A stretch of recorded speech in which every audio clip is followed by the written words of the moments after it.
Queridos irmãos, queridas irmãs, hoje nós estamos aqui reunidos para fazer esta pequena conferência, como é do nosso objetivo de estar eventualmente fazendo algumas conferências espirituais para apresentar temas importantes, no âmbito da nossa espiritualidade carmelitana, e também na espiritualidade da própria Igreja Católica.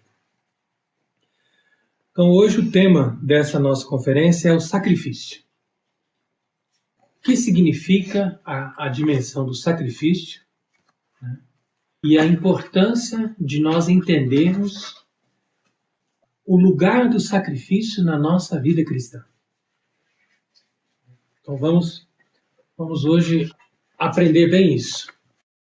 Que a vida cristã ela está permeada pelo sacrifício.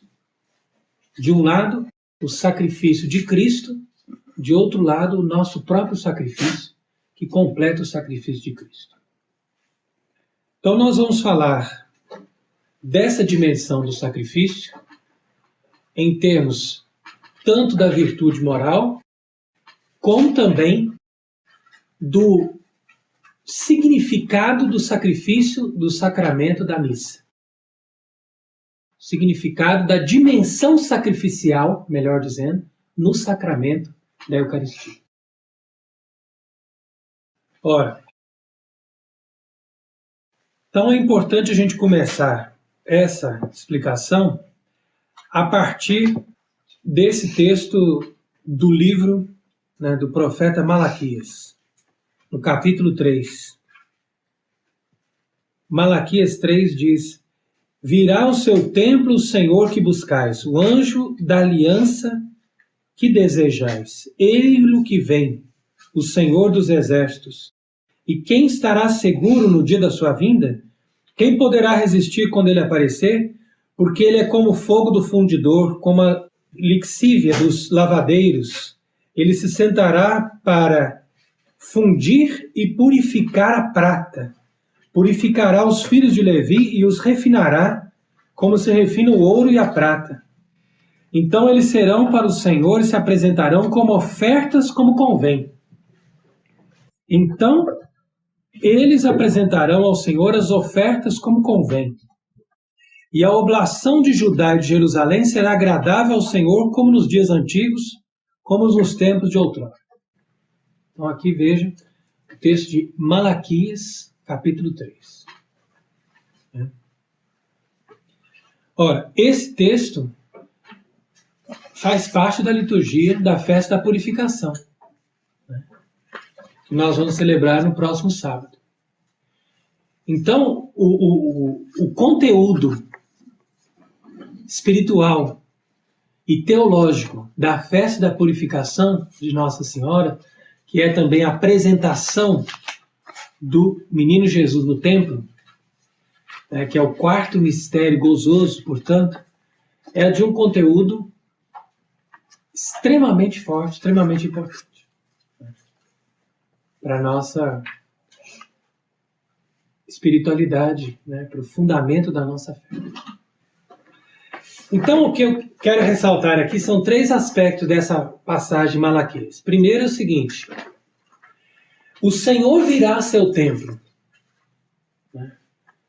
Então, por isso que fala dessa passagem no dia que Cristo chegou para visitar o templo de Jerusalém, com 40 dias de nascido. Mas aqui o profeta também fala no contexto o seguinte, de que Deus vai visitar a igreja. O templo do Senhor é a igreja. Então, nesse contexto aqui de Malaquias, nós podemos entender também a vinda gloriosa de Cristo, a sua segunda vinda gloriosa, purificando a igreja, restaurando a liturgia, restaurando a fé, purificando especialmente os sacerdotes, como fala aqui, os filhos de Levi, e aí sim eles ofertarão ao Senhor uma oferenda agradável. Então, o segundo aspecto aqui, primeiro, que Deus, o próprio Cristo, o próprio Deus, virá até a sua igreja. O segundo é que ele faz questão de receber o sacrifício, a oblação, ou a oferta, como diz aqui também, né?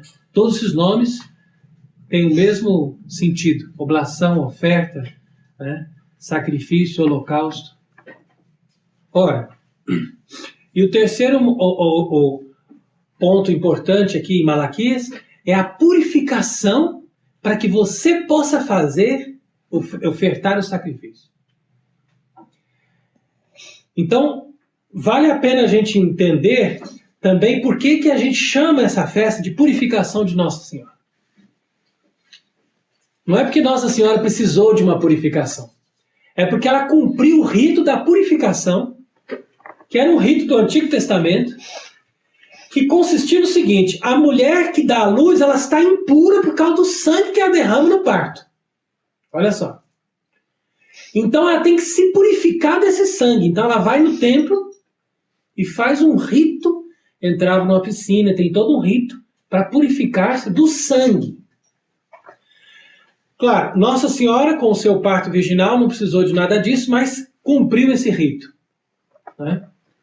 Entretanto, a ideia de purificação permanece ligada a essa festa, né? Ligada à espiritualidade dessa festa, e, portanto, algo que tem que penetrar também no nosso entendimento, né? Ou seja, que nós precisamos estar puros para participar do templo de Deus, das coisas santas de Deus, né? O sentido não só de nós nos confessarmos, do confíter antes da missa, dos jejuns, das abstinências, né? Ou mesmo das ocasiões em que nós somos obrigados, por alguma questão de doença, por alguma questão fortuita, que nos leva a oferecer aquela dor, ou oferecer aquela contrariedade, ou oferecer a Deus aquele sofrimento como uma forma de sacrifício. Então, tudo isso nós vamos apresentar agora, né? Todos esses aspectos, né? E resumindo, são 3 aspectos que nós podemos dizer. Primeiro, né? Primeiro, o que consiste o sacrifício ofertado a Deus e por que Deus quer o sacrifício? Essa é a primeira questão. O segundo, como nós podemos ofertar a Deus um sacrifício e mesmo ser purificados pelos nossos sacrifícios? Aqui já é um outro âmbito, né? Um outro aspecto. E o terceiro,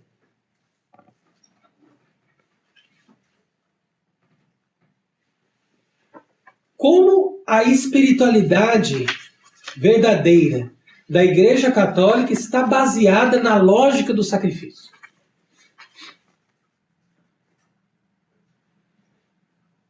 Então, aí são as 3 questões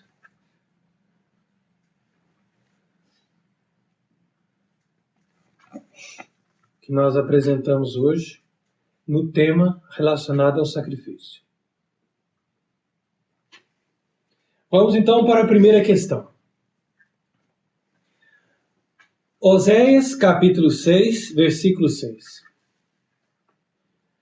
Porque eu quero o amor mais do que os sacrifícios e o conhecimento de Deus mais que os holocaustos. Essa frase de Oséias foi citada por Nosso Senhor aqui no Evangelho, São Mateus, capítulo 9, versículo 13, né? Quando os fariseus estavam implicando com ele, né? Por que você está comendo com essas pessoas, está dando, né? Essas pessoas são pecadores. Aí ele citou isso. Aprendei o que significa: eu quero mais a misericórdia que o sacrifício. Ora, vamos entender bem o significado desse texto de Oséias, citado por Nosso Senhor, porque é muito comum as pessoas citarem esse versículo para dizer que a igreja está errada e que Deus não quer sacrifício. Mesmo dentro da própria igreja, né? no contexto modernista que nós vivemos nos dias de hoje, as pessoas acham que o sacrifício foi abolido. Simplesmente não existe sacrifício. A missa não é mais um sacrifício, porque Deus não quer isso. E Deus também não quer que a gente fique fazendo sacrifício. Ora, se Ele não quer nada disso, por que Ele quis que o seu filho morresse na cruz? E ainda mais, se Ele quis que o seu filho morresse na cruz, como dizem os protestantes, mas depois não quer absolutamente mais nada que complete esse sacrifício, em certa maneira, né? Não porque ele necessite de um complemento, mas porque ele necessita de uma solidariedade, é diferente, de uma participação. Por que então São Paulo veio e disse: complete minha carne o que falta aos sofrimentos de Cristo, né? Para a edificação da igreja? Então quer dizer que a questão aqui não está bem entendida. Então, para que fique bem esclarecido esse texto de Oséias, é preciso a gente entender assim. Quando nós estamos aqui em Oséias falando de sacrifício e holocausto, estamos falando dos ritos de sacrifício e holocausto que eles celebravam no Antigo Testamento. Certo? Então, aqui não estamos falando nem da Santa Missa e nem estamos falando da virtude de eu querer me sacrificar. Não está se falando disso. Está se falando do rito de sacrifício que eles celebravam no Antigo Testamento, matando os animais. Literalmente isso. E Jesus está falando para os fariseus: olha, antes de vocês irem lá fazerem os ritos e ficarem felizes que estão executando os animais, derramando o sangue dos animais para agradar a Deus, saibam que antes disso agrada mais a Deus a misericórdia e o amor. Então isso que Jesus quis dizer citando Oséias. Entendeu? E a verdadeira interpretação. Nada fora disso. Simplesmente, olha, você continue fazendo aquilo sem deixar isso, porque isso é mais importante. E normalmente as pessoas não entendem essa dicotomia. Geralmente as pessoas acham que é ou uma coisa ou outra. E não sabem diferenciar uma coisa da outra e nem colocar em grau de importância. Isso primeiro e esse segundo. Por isso que é muito importante a gente aprender a lógica, aprender as questões, né, que são apresentadas principalmente nesse método que foi usado por São Tomás, que ficou sendo o método por excelência de ensinar a teologia, né, que você apresenta as coisas dentro de cada gaveta, né, bem explicadinho, com o grau de importância de cada um. Então fique bem esclarecido isso. Primeiro, que Deus queria sim o sacrifício do Antigo Testamento, mas que em Oséias ele estava denunciando que eles estavam dando muita atenção para os ritos e estavam esquecendo das pessoas. Então ele estava dizendo, ó, primeiro o amor, a misericórdia, depois você vai lá e faz o sacrifício, que aí Deus vai aceitar as duas coisas.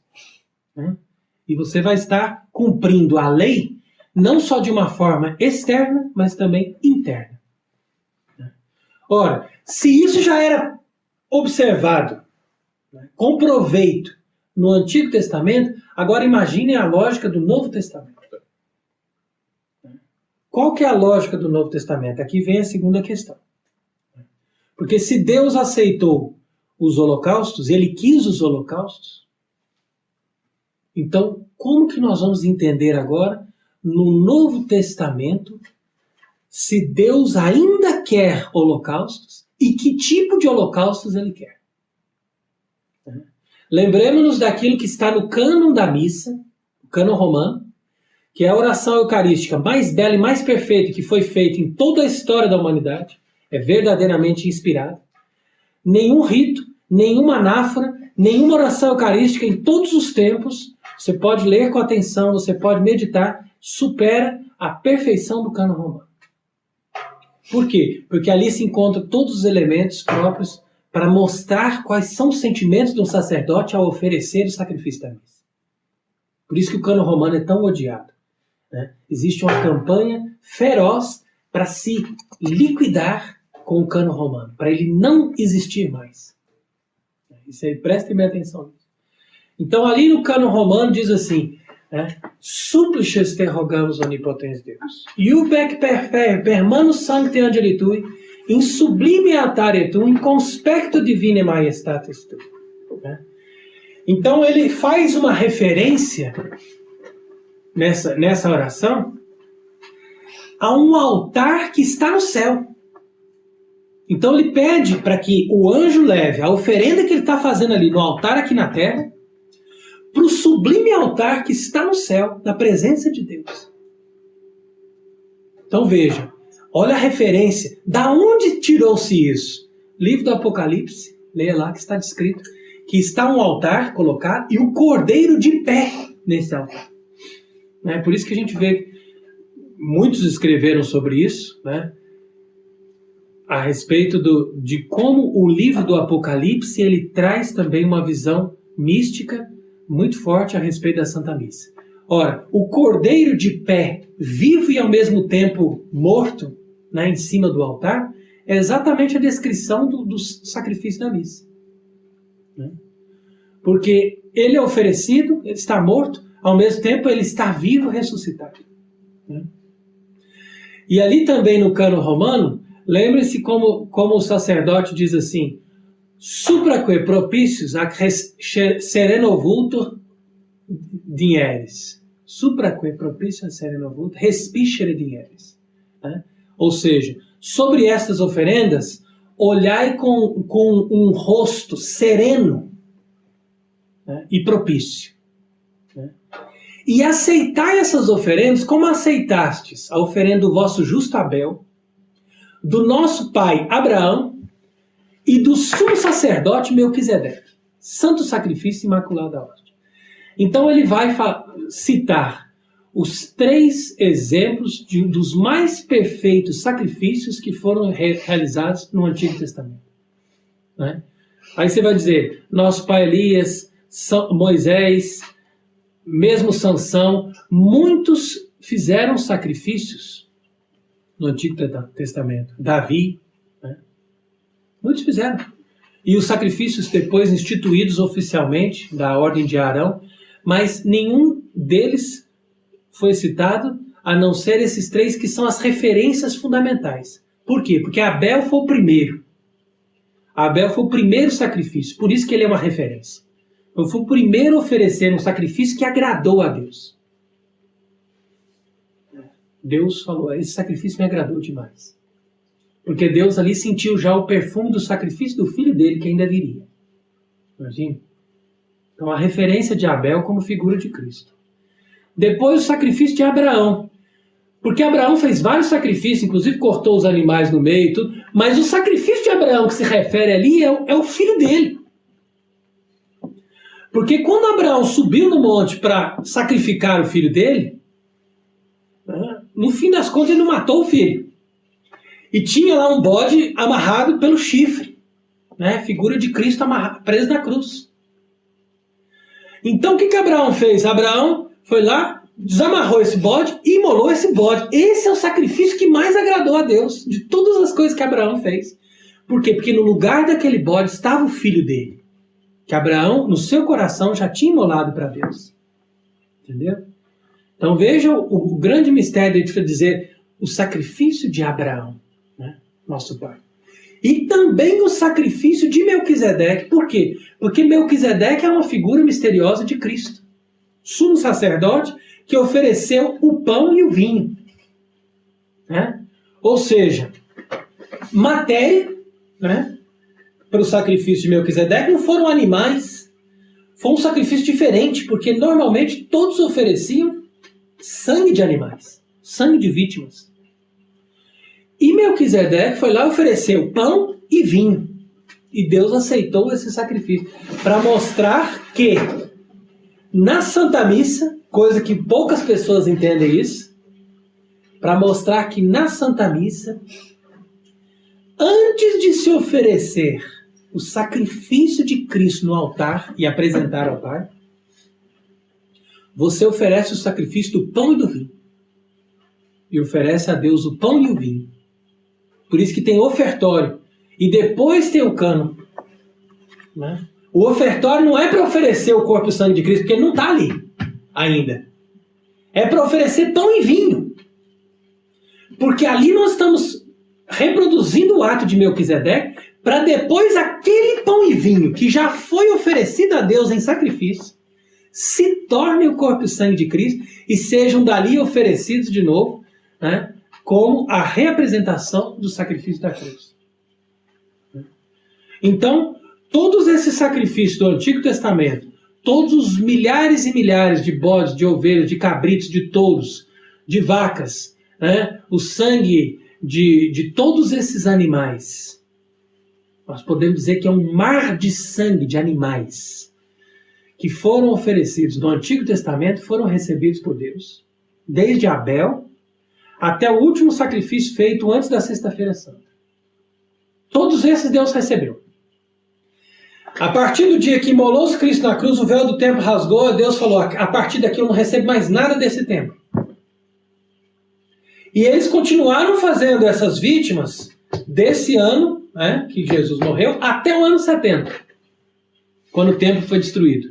Mas dali para frente, nenhum era mais aceito. Era tudo já perdido, porque o sacrifício perfeito já estava realizado de uma vez por todas. Percebe? Então, Deus quis esses sacrifícios desde o começo do mundo, e esse sacrifício atingiu a plenitude no dia que o seu filho foi imolado na cruz. No mesmo momento em que estavam imolando o Cordeiro Pascal dentro do Santo dos Santos do templo. Você viu toda a relação, né? Deus criou toda uma religião só para ele dar sentido ao que Cristo ia fazer. Toda a religião do Antigo Testamento foi criada para dar sentido ao que Cristo ia fazer de uma forma espontânea, né? Não foi ele que foi lá e se matou para dizer, eu vou fazer um sacrifício. Não. Foram as pessoas que prenderam ele e sem ele querer morrer, né? Ele não quis morrer, mas ele aceitou a morte, né? E na mão dos sacerdotes ele foi morto. Porque quem executou ele foram os algozes lá, os romanos e tal, mas essa execução foi da mão dos sacerdotes. Ele foi verdadeiramente o Cordeiro Pascal morto pela mão dos sacerdotes instituídos no Antigo Testamento. Porque eles é que colocaram ele ali na cruz. Entretanto, ele, na mesma hora que estava sendo oferecido como vítima da mão desses sacerdotes que o levaram à morte, ele mesmo pontificou a missa, né, podemos dizer, porque ele mesmo assumiu aquela oferenda e falou, agora eu preciso colocar essa oferenda no altar do Pai, e não vai ser a mão deles que vai ser aceita no altar do Pai, então eu vou me sacrificando, coloco a oferenda no altar do Pai. Por isso que aí vem a carta aos Hebreus e fala uma coisa muito bonita, que a carta aos Hebreus é por excelência o tratado do sacrifício, né? Você encontra, a carta aos Hebreus é o tratado do sacrifício, escrito, né, por São Paulo junto com São Barnabé, que tinha sido sacerdote. Então São Paulo falava assim, não, nós temos que escrever isso e aquilo. E São Barnabé dizia, não, mas eu quando era sacerdote tinha essa experiência, essa visão, vamos colocar dessa forma. Então, podemos dizer ali, a carta aos Hebreus, ela tem a mão de São Barnabé, que foi um dos sacerdotes que se converteram, né? Foram muitos, como diz os Atos dos Apóstolos, mas um deles era São Barnabé. E São Barnabé foi muito importante para estabelecer os ritos na igreja primitiva. Até hoje tem no Oriente pessoas que celebram a missa de São Barnabé, que ele instituiu, né? Porque ele queria fazer, vocês não podem celebrar de qualquer jeito, nós temos que pegar todos aqueles elementos que a gente tem agora no templo, os paramentos, a forma de preparação, as orações, nós temos que trazer isso agora para a lógica do Novo Testamento, para a gente fazer um verdadeiro sacrifício. Então, Cristo nasceu, ele não instituiu o rito da missa, ele instituiu o sacramento, ou seja, a maneira, o modo que eles iriam, a disposição que eles iriam apresentar a oferta a Deus. Mas o rito coube à igreja, né, a partir dos apóstolos, de apresentar, de desenvolver, de organizar, conforme o exemplo que eles já tinham do Antigo Testamento. Isso Cristo não precisava explicar, porque eles já tinham a herança do Antigo Testamento. O Antigo Testamento não era uma coisa que foi descartada e jogada no lixo. O Antigo Testamento foi assumido pela igreja plenamente. Porque o Antigo Testamento não é judaísmo. O Antigo Testamento é a igreja católica antes de Cristo. Simplesmente isso. Então, percebendo tudo isso, passemos para a segunda questão, porque ficou agora estabelecido, né? Todos entenderam que Deus quis o sacrifício, que Deus se compraz no sacrifício e que Deus aceitou a plenitude de todos esses sacrifícios, que foi o sacrifício do seu Filho, realizado na cruz. Agora, no segundo aspecto, nessa segunda questão, nós vamos entender por que nós também podemos oferecer o nosso próprio sacrifício. De que maneira podemos nos sacrificar? Então, vamos analisar isso. Há duas formas de você se sacrificar. Uma forma é como ascese e a outra forma é como expiação. A ascese é a prática segundo a qual eu faço exercícios que mortificam a minha carne, que mortificam o meu desejo, e que exercitam o meu corpo para desejar as coisas espirituais, ou pelo menos não impedir que a alma deseje as coisas espirituais. Então, a ascese, em outras palavras, é um treinamento para manter a carne subjugada ao espírito. Essa é a prática dos monges desde os fundamentos da vida monástica e que se encontra também em outras religiões, porque essas pessoas, mesmo não conhecendo a verdade revelada, eles já tinham aquela intuição de que precisavam se elevar para as coisas espirituais muito mais do que ficarem se deleitando nas coisas carnais. Então, esta ascese, ela tende para a virtude do sacrifício enquanto purificação ativa. Porque a própria pessoa, pela sua vontade, ela desenvolve aquela atitude de mortificação, de jejum, de penitência, de restrição de apetites e desejos, deleites, tudo isso faz parte da purificação ativa. E a outra dimensão de sacrifício é a expiação, que está ligada à purificação passiva. Porque normalmente nós podemos também fazer sacrifícios em expiação pelos pecados, mas normalmente essa expiação acontece muito mais de uma forma passiva, ou seja, a pessoa ela se dispõe a sofrer por Deus e Deus então fere aquela alma de determinado tipo de sofrimento que vai ser a purificação passiva daquela alma e ao mesmo tempo se aproveita isso como expiação dos pecados mesmo de outras pessoas. Então isso de forma alguma está em detrimento do sacrifício de Cristo. Porque como São Paulo mesmo disse, e como os santos entenderam desde o princípio da igreja, Cristo morreu uma vez por todos e ele já pagou pelos nossos pecados, sem dúvida. Isso é sem dúvida. Porém, nós acrescentamos esse movimento junto com o sacrifício de Cristo, que é um movimento de salvação das almas. Então, essa purificação das almas também tem a participação dos nossos próprios sacrifícios. É exatamente por isso que Nossa Senhora em Fátima pediu para aquelas crianças sacrifícios que não eram pequenos. Sacrifícios que não eram pequenos. Então, como que aquelas crianças entraram naquela lógica tão violenta de sacrifício, sendo que eles eram, além de crianças, pessoas simples, pessoas sem instrução. Porque Nossa Senhora mesmo, ela confirmou a doutrina católica e ela fez com que eles entrassem nessa dimensão de solidariedade, como está lá na Carta de São Paulo. Por que essa dimensão de solidariedade é importante? Porque normalmente, cada pessoa que se salva, ela tem que fazer a sua parte, ou seja, ela tem que colocar uma gotinha no mar da purificação que Cristo operou na cruz. A pessoa tem que colocar a sua gotinha ali em cima, para dizer que você deu valor, que você está junto com Ele, morrendo e se sacrificando, né? Entretanto, os pecadores não fazem isso. Eles não somente não acrescentam o seu sacrifício, mas eles ofendem a Deus.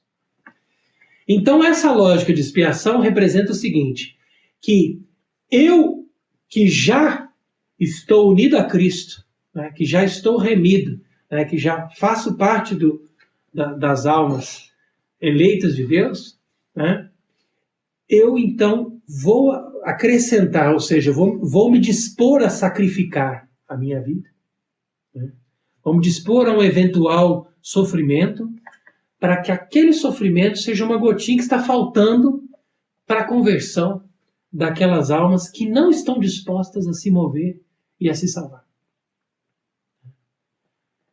Então, essa lógica foi muito bem entendida desde o princípio da igreja. Por isso que a igreja primitiva ela se caracteriza por mártires e ascetas. Os ascetas na purificação ativa, os mártires na purificação passiva, né?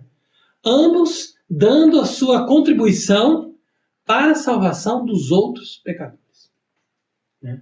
Eles que um dia foram pecadores também, e que se salvaram também com as orações e com os sacrifícios de outros mártires e outros ascetas, né? Então quer dizer que Deus, ele criou essa comunidade, vamos dizer assim, de sacrifício, no mesmo dia que ele se sacrificou na cruz.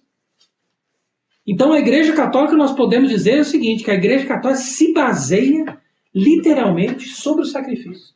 É aqui que entra a terceira questão que nós estamos abordando hoje. A Igreja Católica está baseada na lógica do sacrifício, desde a sua fundação no sacrifício da cruz, né? E Nossa Senhora, junto com São João e outros discípulos que acompanharam a morte de Cristo, eles se impregnaram tanto desses sentimentos, né? E isso foi tão bem transmitido para as outras gerações, que a igreja jamais perdeu esse entendimento, né? Essa lógica, essa força, a não ser quando chegou, vamos dizer assim, na época do Renascimento, né? Aí veio já a influência do protestantismo também, né? E agora nos tempos modernos, em que nós vivemos sob a heresia, ou pior, sob a tirania da horizontalidade. O que é a tirania da horizontalidade? É aquela doutrina modernista imposta para todos, de que tudo tem que ser do homem para o homem. Nada para Deus. Até Deus tem que descer do céu e vir aqui, né, ajudar os homens, porque afinal de contas, Cristo já não lavou o pé, então que continue lavando os pés até o fim. Não tem mais nada para ele. Ele que fica lavando os nossos pés, né? Afinal de contas, ele já começou com Pedro, com os discípulos, então que fique até o fim do mundo lavando os nossos pés e nós não ofereçamos nada a ele, né? Essa é a satânica lógica da horizontalidade. E essa horizontalidade maligna já estava no olhar de Judas quando ele começou a julgar aquela moça, né, Maria Madalena, que estava quebrando um vaso de nardo puríssimo. Valia muito dinheiro, de fato, mas aqui foi uma atitude de sacrifício. Ela sacrificou aquele vidro de perfume, ela quebrou literalmente o vidro. Para dizer, eu estou sacrificando isso aqui. E de tal maneira que aquele perfume ficou derramado ali, ficou desperdiçado no chão. Ficou todo derramado no chão. E ela só passou no pé dele, depois acho que passou também um pouco no cabelo, né? Então foi bonita aquela atitude dela, porque ela entendeu que ele ia ser imolado e que ela estava querendo se sacrificar com ele, né? Aquele vaso de perfume era ela, era a alma dela, né? Se sacrificando com ele, né? E Judas ficou irritadíssimo com isso. Falou, por que fizeram isso? Por que não vendeu, deu para os pobres, né? Porque ele já estava impregnado desse veneno, né? Que é o que domina hoje a igreja, né? É a heresia por excelência que domina a igreja. Se você for dizer, cada heresia, não, falam isso, falam aquilo, tá bom, fica uma coisa meio subjetiva, mas o pano de fundo é esse. É a tirania da horizontalidade. Nada impede que nós amemos os irmãos, sirvamos os irmãos, ajudemos os pobres, doemos as coisas para os pobres, né? Tenhamos compaixão dos outros, porque isso é também a nossa religião. Mas não esqueçamos de nos elevar a Deus. Então essa lógica é muito importante. Por que Jesus falou que era mais importante o amor à misericórdia do que o sacrifício? Porque ele estava falando do amor e da misericórdia em relação ao sacrifício do Antigo Testamento. Agora, quando ele fala do sacrifício dele, né, o sacrifício dele é mais importante do que todas essas coisas. Por isso que ele diz, devo receber um batismo. E como estou ansioso para que esse batismo se conclua. Como quem dizendo, olha, não tem nada mais importante, então eu vim fazer isso e eu quero que aconteça logo. Porque não tem nada mais importante que isso. Porque através desse sacrifício, dessa verticalidade da sua oferta de si mesmo na cruz, ele deu ao Pai a mais perfeita glória. E ele veio ao mundo, antes de querer salvar-nos, ele veio ao mundo para dizer assim, eu vou dar ao Pai glória. Eu vou calar Satanás e vou redimir a ofensa que Adão jogou na cara de meu Pai. Eu vou lá para isso, para dar a glória que meu Pai merece. Entendeu? Então ele morreu em primeiro lugar para ofertar esse sacrifício, ou seja, render ao Pai a mais perfeita adoração, a mais perfeita glória. Em segundo lugar, através disso, ele expiou os nossos pecados. E ele, expiando os nossos pecados, nos deu a possibilidade de nós também participarmos dessa perfeita glória de Deus. E por que é importante nós darmos glória a Deus? Porque quando nós damos glória a Deus, nós começamos a endireitar as coisas desde o princípio. Não tem como eu servir os pobres, fazer as coisas bem, procurar ser bom para os outros, se eu primeiro não dei glória a Deus. Porque as coisas têm que ser restauradas no seu princípio. E o princípio de tudo é dar glória a Deus, da onde veio a nossa vida, de onde veio todos os bens, de onde vieram todas as coisas que existem. Então, se a gente não dá glória a Deus, a gente não entende o que é mais importante. Então, começa daí, né? Por isso que o Pai Nosso não começa dizendo que nós perdoemos, perdoai as nossas ofensas, que nós também perdoemos os que nos ofenderam, mas começa dizendo, santificado seja o vosso nome. É a primeira petição do Pai Nosso, porque, em primeiro lugar, dê glória a Deus. Depois vamos pedir também o pão nosso, vamos pedir o perdão, vamos pedir que nos livre do mal, e assim por diante. Né? Entendeu? Então, a partir do momento em que eu dou essa verticalidade, ou seja, que eu ofereço a Deus o que Ele merece, por isso São Tomás diz na Suma Teológica, né, que o sacrifício faz parte da virtude da religião. A virtude da religião, por sua vez, é subordinada à virtude cardial da justiça. A virtude cardial da justiça significa o seguinte, que eu devo dar a cada um que ele merece. Isso é justiça. E o que Deus merece? A mais perfeita e infinita glória. Ora, se Deus merece a mais perfeita e infinita glória, na subvirtude da justiça, que a gente chama de religião, nós damos a Deus a mais perfeita glória que Ele merece. Ora, o que pode haver de mais perfeito, de mais nobre, de mais glorioso? O sangue. Então, desde o início do mundo, as pessoas deram a Deus o sangue, mesmo de pessoas. Mesmo de pessoas. Não é porque eles estavam oferecendo necessariamente para Satanás. Mesmo os pagãos, eles ofereciam sacrifício de animais e de pessoas, muitas vezes tentando descobrir que aquilo seja ofertado ao verdadeiro Deus. Porque eles tinham uma noção do próprio direito natural que tinha que dar para Deus aquilo que Deus merecia. E o que Deus poderia merecer? Algo de mais grandioso. Não existe nada mais grandioso que a vida. Então, foi nisso que Cristo deu ao Pai aquilo que era mais perfeito e mais grandioso. Ou seja, a sua própria vida. Mas ofertada em sacrifício de agradável odor. Por quê? Porque não era simplesmente uma vítima ignorante e irracional, mas era uma vítima racional que tinha conhecimento do que estava fazendo e se ofertava voluntariamente.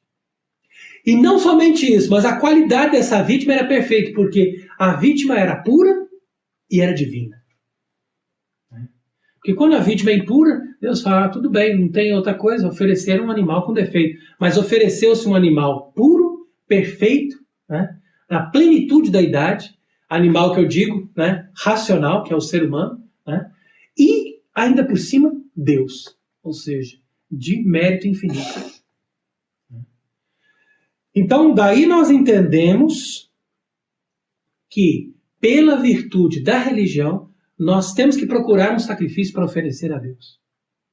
E a Igreja Católica nos ensina, não procura não, já foi oferecido, né? Já foi colocado lá no Calvário, Deus já aceitou e já se estabeleceu um rito para que esse sacrifício seja ofertado todas as vezes que ele for apresentado assim. Né? Então, por isso nós não precisamos mais nos preocupar, como os antigos se preocupavam, de achar um sacrifício que agrade a Deus, porque isso já se achou. Né? Agora nós precisamos oferecer bem esse sacrifício que já foi oferecido por uma vez por todas. Agora, o que Lutero não entendeu, né, e que a Igreja Católica explicou muito bem no Concílio de Trento, né, é que o mesmo sacrifício que Cristo realizou uma vez por todas na cruz é o mesmo que nós realizamos de modo incruento na Santa Missa. Por que a gente diz que de modo incruento? Porque ele não vai ter que toda hora ficar ali sofrendo, né? Mas de uma forma mística, nós estamos reproduzindo o mesmo sofrimento, vamos reproduzindo o mesmo derramamento de sangue, vamos reproduzindo a mesma morte. É por isso, então, que quando se conclui o cânon romano, né, ou seja, a oração eucarística da missa, o sacerdote se ajoelha, né, após oferecer ali o perípson, né, que é o ofertório final. Então, quando ele oferece aquele perípson, levanta o cálice e a hóstia, ele está levantando o pão separado do vinho, ou seja, o corpo, né, porque ali já não é mais pão, mas o corpo santo de Cristo, separado do seu sangue. Então ele está mostrando para o Pai, Pai, aqui, ó, aqui está a morte do teu filho na cruz. O corpo separado do sangue. Né? E aí todos respondem o amém, como quem dizendo, eu também participo desse sacrifício. Né? Estou de acordo. E a partir daí, então é como se fosse o momento em que Cristo morre na cruz. É o momento final da oferenda do sacrifício. Né? E aí, a partir desse momento, fazemos a preparação para que todos possam participar daquilo comungando. Né? Ou seja, recebendo a vítima em alimento, né? Para que aquilo seja também nossa santificação.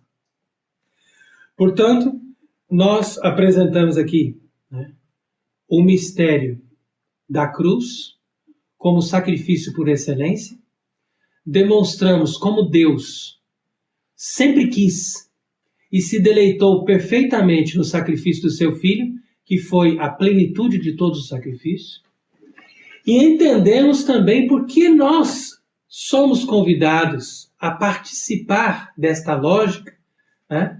E por que a Igreja Católica nos exorta a um sacrifício pessoal, em forma de ascese ou expiação, e porque a Igreja Católica também nos exorta a participarmos da Santa Missa, que é um sacrifício litúrgico, ou seja, comunitário, onde a própria Igreja oferece, na pessoa de Cristo, o mesmo sacrifício da cruz. E une esse sacrifício da cruz com os sacrifícios pessoais que nós fazemos a Deus. Então, tudo isso na lógica daquilo que está escrito no Salmo 50, né? Quando diz assim, holocaustos não delectáveis. Então, o sacrifício, o Salmo 50, ele diz isso, que Deus não se deleitou dos holocaustos. Entretanto, ele termina, né? E aí sim vão ser aceitos os vítimas e holocaustos no vosso altar. Então a gente tem que prestar muita atenção quando a gente lê essas coisas nos Salmos. Né? Porque se você pega uma parte da Bíblia, você não entende. Então você tem que pegar o contexto todo para você realmente entender a doutrina da igreja. A doutrina da igreja ela é feita da Bíblia como um todo, é um olhar único.